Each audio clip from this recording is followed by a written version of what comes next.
오늘 본문의 말씀을 가지고 로마로 향하는 여정이라는 제목으로 함께 말씀 나누도록 하겠습니다. 우리 옆에 있는 분들에게 이렇게 인사했으면 좋겠는데요. 감동을 주는 성도들이 됩시다. 감동을 주는 성도들이 됩시다. 여러분, 정말 우리 믿음 생활이 불신자들에게도 감동을 줄 수 있는, 그래서 믿지 않는 분들이 여러분들의 모습을 보고 믿음을 갖게 되는 놀라운 역사가 여러분들의 삶에 다 일어나기를 주님의 이름으로 간절히 축원드립니다. 여러분, 한 주간 동안 잘 지내셨습니까? 어떠셨어요? 이번 주에는 지난주보다 날씨가 좀 덜 더웠던 것 같은데요. 지난번에 말씀드린 것처럼 내일이 입추입니다. 이제 가을에 접어드는 날이 되었는데요. 아마 저녁이나 새벽에 좀 시원한 바람이 불지 않겠나라는 생각이 들고요. 여러분, 한번 날씨를 잘 보시고, 또 태풍도 올라온다고 하는데 잘 더위가 마무리가 되었으면 좋겠습니다. 또 코로나가 여전히 기승을 부리고 있어서 오늘 발표가 났는데 또 2주가 연장이 되었습니다. 8월 22일까지로 연장이 되었는데요. 그래도 확진자가 더 많이 늘어나진 않고 있어서 다행이긴 한데 불안하죠. 지금 한 1,700여 명 정도 계속 이렇게 유지가 되고 있습니다. 속히 확진자 인원이 이렇게 줄어들어서 이 정상적인 예배가 좀 진행되었으면 좋겠다라는 생각이 듭니다. 그래서 여러분, 이 일을 위해서 기도해 주시면 좋겠고요. 여태껏 경험상으로 볼 때 3차 유행 때는 6주였어요. 그럼 제가 볼 때 이번 4차 유행 때는 8주가 되지 않겠나? 그 정도 안 됐으면 좋겠는데 지금 벌써 이제 6주 동안 비대면 예배로 4단계 유지가 되는데 한 번 더 연장하지 않을까. 안 했으면 더 좋겠지만은 그렇게 되지 않을까라는 생각이 듭니다. 어쨌든 이를 위해서 여러분 기도해 주셔서 모든 것이 잘 합력해서 선을 이룰 수 있도록 여러분 기도 지속적으로 해주시면 감사하겠습니다. 오늘 말씀은요, 지난주에 이어서 바울이 로마로 가는 이 항해 일정이 간략하게 나와 있는 것을 보게 됩니다. 이 본문을 통해서 하나님이 우리들에게 주시고자 하는 이 교훈의 말씀이 무엇인지 같이 한번 생각해 보려고 하는데요. 오늘 본문 3절 말씀을 이렇게 시작합니다. 우리 같이 한번 3절 읽어보도록 하겠습니다.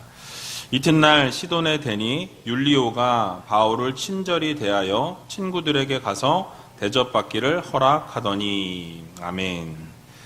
자, 지난주에 제가 발음이 안 돼가지고 아드라무테노, 이거 연습을 여러 번 했어요. 아드라무테노 이름이 참 어렵죠. 그 배에 올라서 항해를 시작했다라고 말씀을 드렸습니다.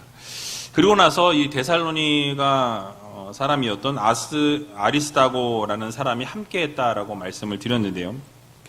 그러고 나서 오늘 본문을 보니까 이튿날 이 시돈이라는 곳에 배를 댔다라고 이렇게 말씀하죠. 이 시돈이라는 곳은 이 가이사랴에서부터 한 107km 정도 떨어져 있는 지역입니다. 항구 도시였고요. 그런데 그곳에 이제 도착하고 난 이후에 이 율리오라는 이 백부장이 이 죄수를 옮기는 일을 하는 사람이었는데요. 이 백부장이 바울에게 친절하게 대해주면서 이 친구들로부터 대접을 받을 수 있도록 그렇게 배려해 주는 것을 우리가 보게 됩니다. 즉, 죄수들의 이송을 책임지고 있었던 이 백부장 율리오가 이 바울에 대한 호의를 베풀었다라는 것이죠. 친절을 베풀었다라고 이야기하는데요. 그러니까 바울을 친절하게 대했다라는 것을 우리가 생각해 볼 때 그 이유를 좀 한번 우리가 생각해 보면 로마 시민권을 소유하고 있었기 때문이지 않을까라고 추측해 볼 수도 있고요. 또 죄의 유무가 아직 가려지지 않은 미결수였기 때문에 아직까지는 죄수가 아니다라는 생각을 가졌기 때문에 이렇게 친절하게 대했을 수도 있겠습니다. 근데 가장 유력한 것은 아마 바울의 이 인격적인 모습, 그런 모습에 감동하지 않았을까라는 생각을 해보게 되는데요. 그러니까 그의 어떤 이 배를 타고 가면서의 보여지는 모습, 아니면 또 모르겠어요. 그 자기 자신을 변호하면서 그 청문회에서 이야기하는 것을 보았는지 들었는지 어쨌든 그런 모습을 보면서 다른 무엇인가를 이 율리오가 느끼지 않았을까라는 생각을 해보게 됩니다. 그래서 어떤 친절을 베풀게 되었습니까? 배가 시돈에 정박하게 될 때 이 친절을 베풀어서 사람들을 만나게 해주는, 그렇게 해 주었다라고 말씀하죠. 그러니까 여러분, 이 사실은 만약에 죄수라고 생각하면 그렇게 할 수가 없겠죠. 그런데 믿었기 때문에 사람들을 만날 수 있도록 정박해 있을 때, 배가 이렇게 서 있을 때 그곳에서 이제 하역 작업을 하면서 시간을 며칠을 보내게 됩니다. 그래서 시돈에 살고 있었던 믿음의 동역자들을 만나게 해 주었다라는 것이죠. 여러분, 어떻게 이런 일이 가능할 수 있었을까요? 아마도 이 백부장 율리오라는 이 사람이 이 죄수들을, 여러 사람들을 호송하면서 바울로부터는 아마 다른 향기가 나지 않았을까, 다른 특별함을 느끼지 않았을까라는 생각을 해볼 수 있겠습니다. 그래서 율리오는 비록 바울이 죄수 신분이었지만 함부로 대하지 아니하고 예의를 갖추어서 대했고, 또 다른 죄수들에게 베풀지 않은 호의까지 베풀어 주는 것을 우리는 오늘 본문을 통해서 보게 되죠. 물론 바울의 어떤 모습 때문에 이런 호의를 베풀었는지, 어떤 감동을 받았는지는 성경에 말씀하지 않기 때문에 우리는 정확하게 알 수 없습니다. 그러나 백부장이 불신자였음에도 불구하고 이 사도 바울의 모습을 보면서 감동했을 만큼 바울의 어떤 신앙적인 모습, 또 인격적인 어떤 그런 모습, 그런 인품이 뛰어난 모습을 보면서 감동을 하지 않았을까라는 생각을 해보게 되는 것입니다. 우리는 여기서 한 가지 교훈을 얻게 됩니다. 우리도 바울처럼 이 불신자들에게 감동을 전해줄 수 있는 그런 신앙인들이 되어야 한다라는 거예요. 그러니까 여러분들의 모습을 딱 보고, 야, 저분은 정말 믿음이 있는 분이구나, 저분이 정말 교회를 다닌다고 하더니 저런 믿음의 모습이 있었구나, 저런 정말 대단한 모습을 보게 되면서 감동을 받게 되고, 그 감동으로 인해서 예수 그리스도를 믿게 되는, 또는 예수 그리스도에게 호기심을 갖게 되는 그런 역할들이 여러분들의 삶의 모습 속에 있어야 한다라는 것이죠. 그래서 여러분, 바울도 우리와 성정에 같은 사람이었다라고 이야기합니다. 그런데도 불구하고 불신자들조차도 감동시킬 만큼의 인격을 소유하고 있었다라는 거예요. 그러니까 그런 신앙 인품을 소유하고 있었다라는 말씀이죠. 우리도 이 세상 살아가면서 이러한 어떤 인품, 이러한 어떤 성품, 이러한 어떤 믿지 않는 자들로 하여금 믿고 싶은 마음이 들게끔 하는 그런 모습이 우리의 이 신앙 생활의 모습 가운데 있어야 한다라는 사실이에요. 그래서 여러분, 믿지 않는 분들로 하여금, 아, 저 사람은 정말 인정받을 만하다, 저 사람은 정말 믿는 분이다, 정말 저분은 KS 마크다, 뭐 이제 이렇게 인정해주고 그렇게 인정을 받을 수 있을 만큼의 믿음 생활을 멋지게 해야 한다라는 것이죠. 근데 우리가 사실 살다 보면 여러 사람들과 대화를 나누게 되죠. 대화를 나누다 보면 그 사람의 인품, 그 사람의 어떤 성격, 그 사람의 어떤 생각, 뭐 이런 것들을 뭐 정확하게는 몰라도 대충 어느 정도는 그림이 그려지는 것을 보게 됩니다. 그 사람이 어떤 사람인지 그런 어떤 행동이나 언어나 뭐 말투나 어떤 이런 것들에서 인품은 묻어나오게 되어 있다라는 것이죠. 자주 말씀을 드렸지만 이 불신자들에게 복음을 전할 때 가장 좋은 방법은 이 삶으로 복음을 전하는 거예요. 여러분이 어떤 말로 전하는 것보다 여러분들의 삶의 모습을 통해서 예수 그리스도가 증거되어지는 것, 이것이 가장 좋은 전도 방법이라는 사실입니다. 그래서 신앙적인 감동을 주는 게 필요하다라는 거죠. 그러니까 어려움 가운데서도 신앙을 멋지게 지키는 그 모습을 보면 어떻습니까? 감동을 받게 되어 있다라는 것이죠.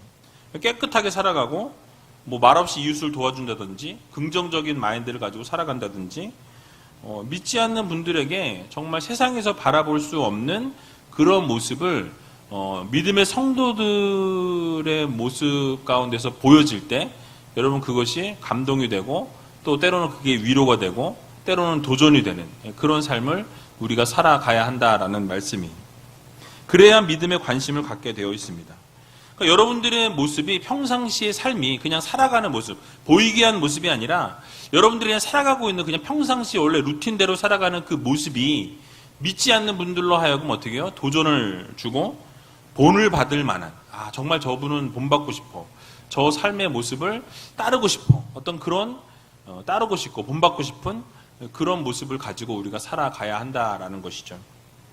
그래서 우리가 살아갈 때 내 유익을 먼저 구하는 것이 아니라 타인의 유익을 먼저 구하고 다른 사람에게 좋은 것을 주기 위해서 선을 베풀고 이렇게 희생하는 그런 모습이 우리의 삶 가운데 필요하다라는 것입니다. 그런 모습에 감동을 받게 되고 결국 그 모습을 통해서 예수 그리스도를 만나게 되는, 그래서 예수 그리스도 앞에 나오게 되는 것입니다. 100마디의 말보다 한 번의 희생과 한 번의 헌신을 통해서 불신자들에게 감동을 주게 된다면 여러분 그것이 훨씬 더 큰 전도의 효과를 거둘 수 있다는 이 사실을 여러분들 모두 기억하시기 바랍니다. 그래서 오늘날 교회가 위기라고들 이야기하죠. 왜 위기가 왔습니까? 성도들이 불신자들에게 감동을 주지 못하기 때문에 그래요. 오히려 욕을 먹게 되고 손가락질을 받게 되는 그런 시대를 우리가 살아가고 있는 것을 보게 됩니다. 믿는 사람들이 더 독하다는 말을 듣게 되고요. 세상 사람들은 그저 그냥 술 한잔 마시고 툭 털어버리고 화해하는데 오히려 믿는 사람은 어떻습니까? 한번 틀어지면 회복할 길이 없다라고 이야기들을 하고 있어요. 그런데 정말 예수님의 사랑이 그런 것입니까? 절대 아니라는 거죠. 우리가 예수님의 이름을 먹칠을 해서는 안 된다라는 것을 우리는 기억해야 할 것입니다. 여러분 한 분 한 분의 이마에, 여러분 한 분 한 분의 이 가슴에 예수 그리스도의 이름이 붙어 있다라는 것을, 이름표가 붙어 있다라는 것을 우리는 반드시 의식하고 살아가야 할 것입니다. 그래서 여러분들의 한마디가, 여러분들의 그 삶의 모습의 한 행동이 예수 그리스도의 향기로 전해지고 예수 그리스도의 편지로 드러나게 되어 있다라는 것을 여러분들이 꼭 기억하셔서, 내가 꼬리표가 붙어 있다. 뭐 어떤 꼬리표? 예수 그리스도라는 꼬리표. 그래서 내 이마에 예수 그리스도가 써 있고, 내 등판에 예수 그리스도 써 있고, 내 앞 가슴판에 예수 그리스도가 써 있기 때문에 함부로 행동하거나 마음껏 이렇게 나쁜 짓을 해서는 절대 안 된다라는 거예요. 그래서 여러분 세상 속에서 모험적인 모습과 본받을 만한 모습으로 살아가셔서 믿지 않는 분들에게 감동을 전해줄 수 있는 귀한 의지열개 모든 성도님들이 다 되시길 주님의 이름으로 간절히 축원드립니다. 또 이 본문에서 한 가지 더 생각해 볼 수 있는 것이 있는데요. 이 백부장 율리오가 친절을 베풀어서 바울이 이 친구들에게 가서 대접을 받도록 허락해 주었다라고 말씀을 드렸습니다. 여기서 친구들이라는 것은 과연 어떤 사람을 이야기합니까?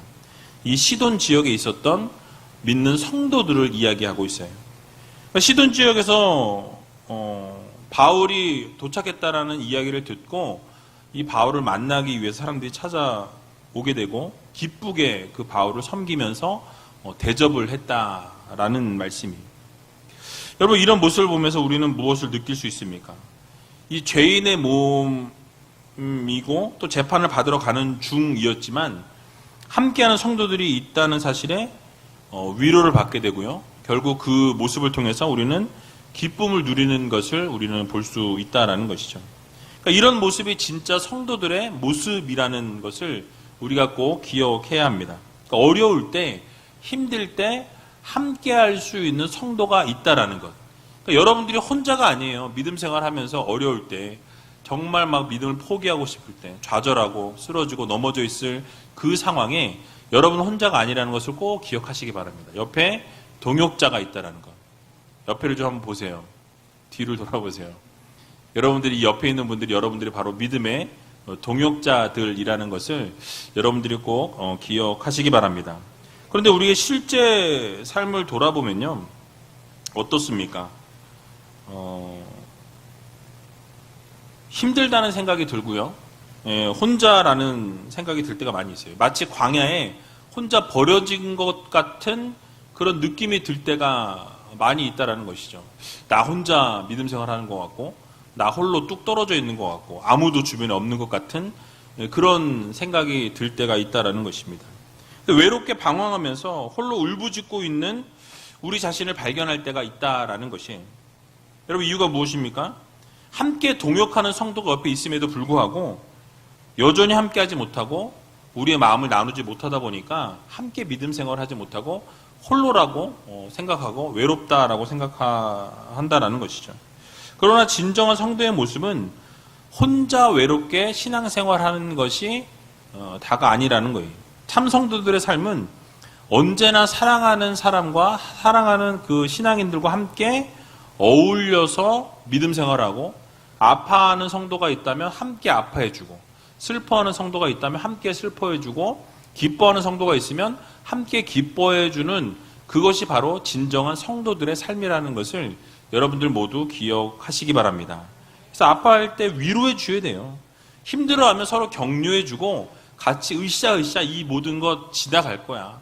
우리 이거 잘 이겨낼 수 있어. 극복할 수 있어. 서로 이렇게 위로해 주는 그런 모습이 성도들 안에서 필요하다라는 것이죠. 그래서 여러분, 힘든 일이 있으면 함께 나누셔야 돼요. 기쁜 일이 있으면 또 함께 기쁜 일을 나누셔서 정말 이 아름다운 공동체로 세워져 나가야 한다라는 것이죠. 오늘 전도회 이 임원단에서 주관해서 예배를 드리는데요. 여러분, 이 1전도회, 2전도회 얼마나 믿음의 연륜이 있으신 분들이에요. 그러면 이 5전도회 이렇게 어린, 연약한 이런 분들이 계실 때 어떻게 해야 됩니까? 끌어주고 또 밀어주고 도와주고, 서로 또 그 전도회 안에서 서로 이렇게 힘들어하고 있는 분들, 또 외로워하는 분들, 또 좌절해 있는 분들이 있다면 그렇게 손을 잡아주고 함께 기쁨으로 믿음 생활을 함께 동역하면서 나아가는 것이 그 전도회가 해야 될 일이라고 저는 생각합니다. 그래서 외면하는 것이 아니라 외로움과 고통 속에 있을 때 함께 공감해주고 곁에 있어주고 도움을 주는 것이 진정한 성도들의 모습이라는 것을 꼭 여러분들 오늘 마음 깊이 새기시기 바랍니다. 그래서 오늘날의 삶의 흐름을 보게 되면 개인주의라고 많이 이야기하죠. 인디비주얼리즘이라고 이야기하잖아요. 그러니까 자기 자신만을 챙기고 자기 자신만을 생각하는 그런 시대를 살아가고 있어요. 그러니까 제가 우리 아이들을 보면서, 또는 이렇게 어린 아이들을 이렇게 보면서 예전 모습을 생각해 보면, 이렇게 얘가 말하면 또 라떼라고 얘기할지도 모르겠는데, 예. 그런 거 있잖아요. 만약 예전에 소풍을 가든지 어디 놀러 갈 때 먹고 싶은 게 있어도 주변에 같이 사람이 있으면 어떻게 해요? 못 먹었어요. 저만 그랬는지 모르겠는데, 같이 있으니까 나만 먹을 수 없잖아요. 다 같이 먹는 거 아니면, 못 먹잖아요. 그죠? 요즘 애들 어때요? 내 돈 주고 내가 먹는데 다 먹어요. 그거 보면서, 이게 문화가 정말 다르구나. 그러니까 개인주의인 거죠. 그게 나쁘다라는 것이 아니라 자기 개인만 생각하다 보니까 상대방이나 옆에 있는 사람들을 돌아볼 여력이 없는 거예요. 그러니까 진정한 성도의 모습은 이기적인 모습이 아니라 함께 격려하고 함께 위로하고 함께 세워 나아가는 모습. 조금 부족한 것이 있으면 같이 끌어주고 땡겨주고 같이 밀어주고 협력해서 아름다운 공동체의 모습으로 세워나가는 것이 진정한 성도들의 모습이라는 것을 여러분들 모두 기억하시기 바랍니다. 사랑으로 섬기고 때로는 희생할 줄도 알고, 또 예수님처럼 자신을 좀 내어줄 수 있는 그런 공동체의 모습이 우리 우이제일교회 공동체의 모습이 되어야 한다는 거예요.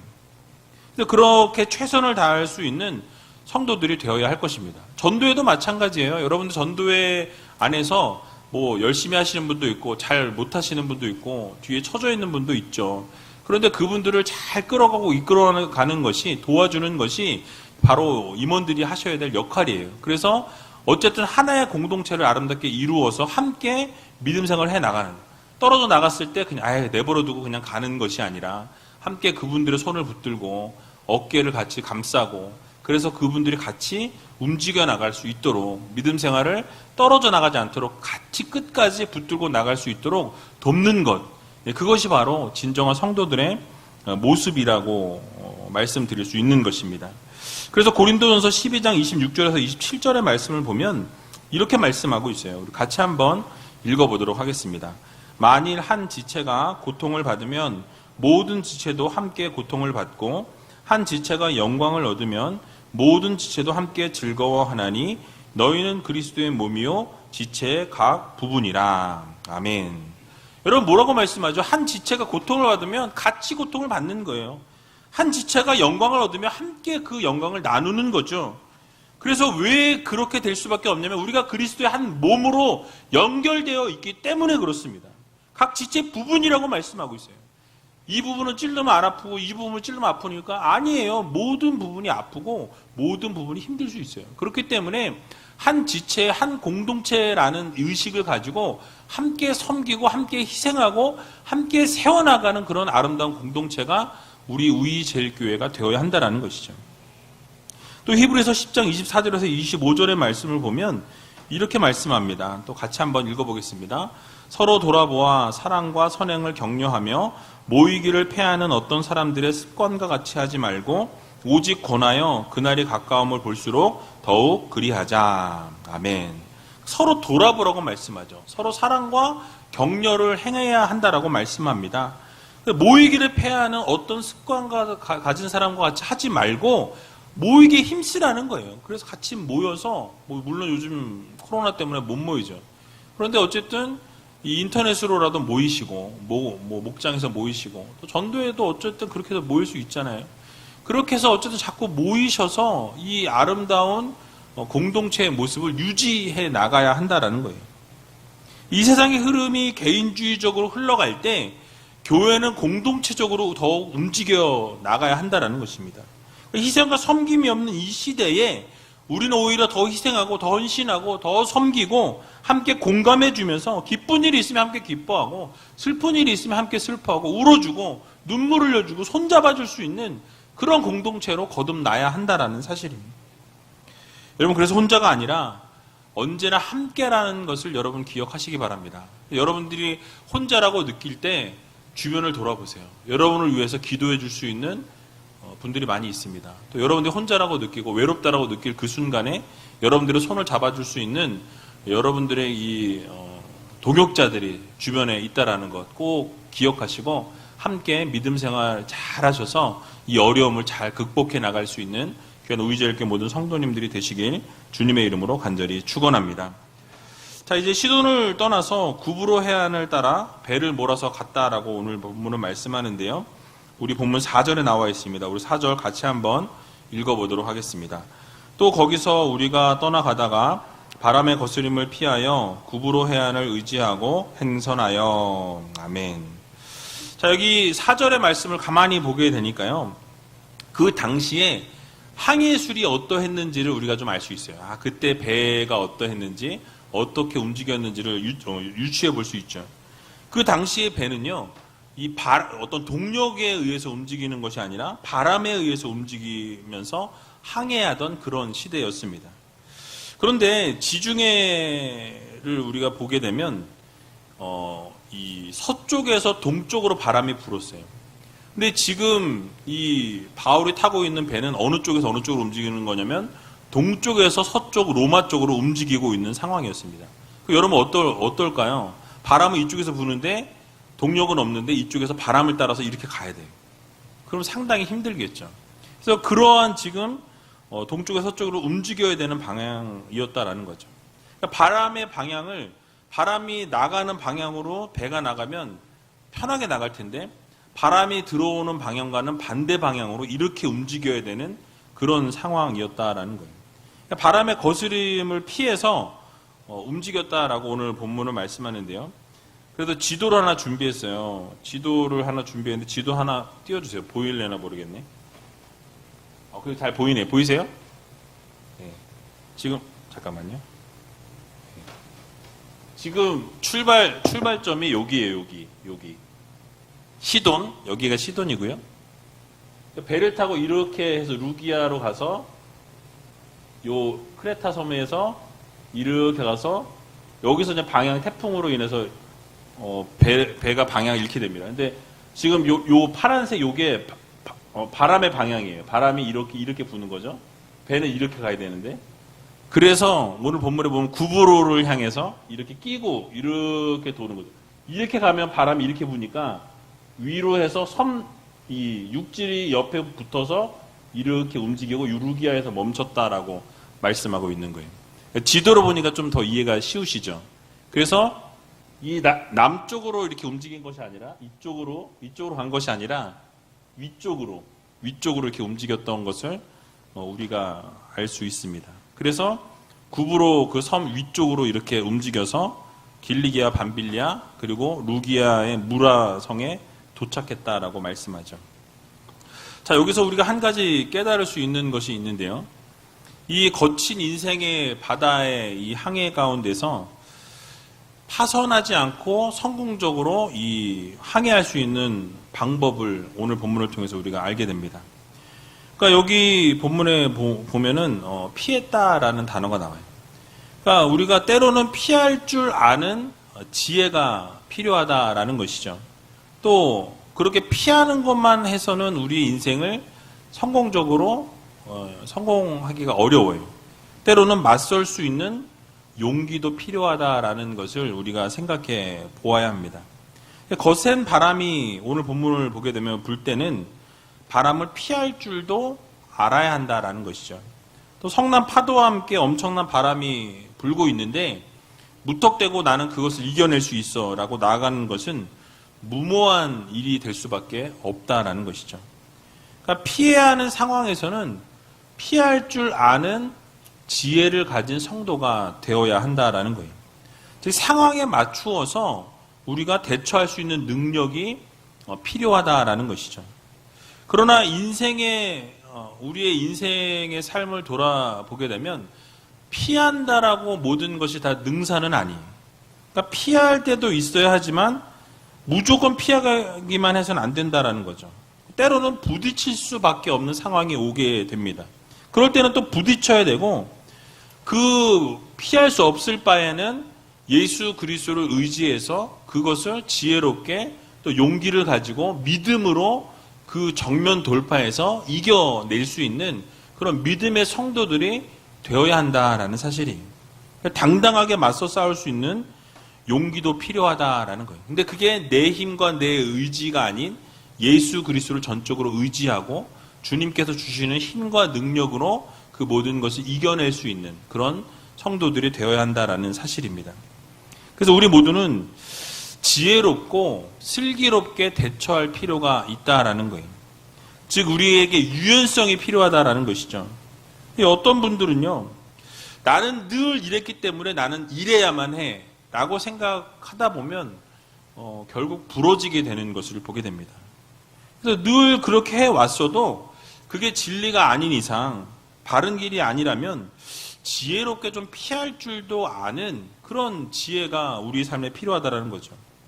또 반대로 피해서 될 일이 아니다 라고 한다면 어떻게 해야 됩니까? 멋지게 신앙인답게 예수 그리스도를 전적으로 의지하여서 믿음으로 그것을 정면 돌파해서 극복하고 뚫고 나가는 그런 믿음의 성도들이 되어야 한다라는 사실이에요.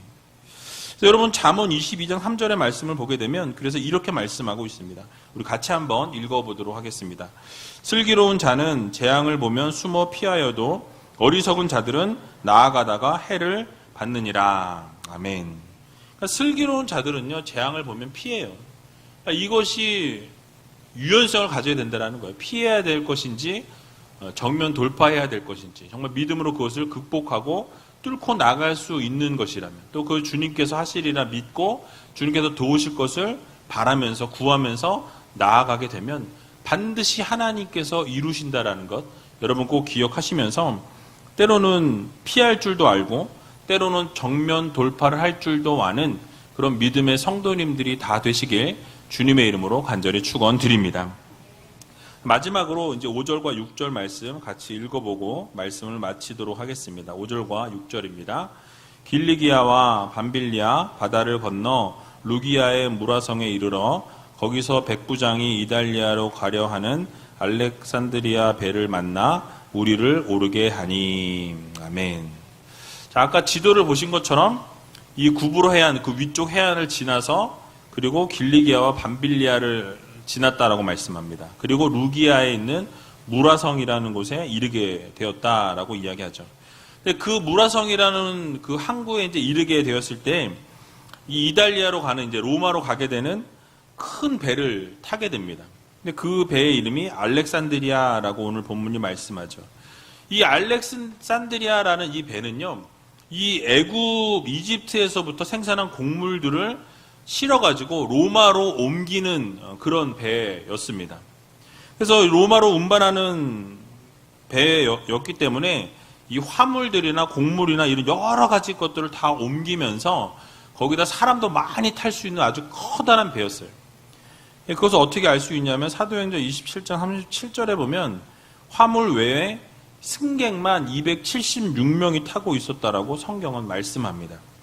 그러니까 사람이 그 정도 타고 있을 정도의 엄청난 곡물의 양이 이렇게 실어지려면은 상당히 큰 배였죠. 웬만한 풍랑도 잘 견딜 수 있는 그런 큰 배였다라는 것을 우리가 추측해 볼 수 있습니다.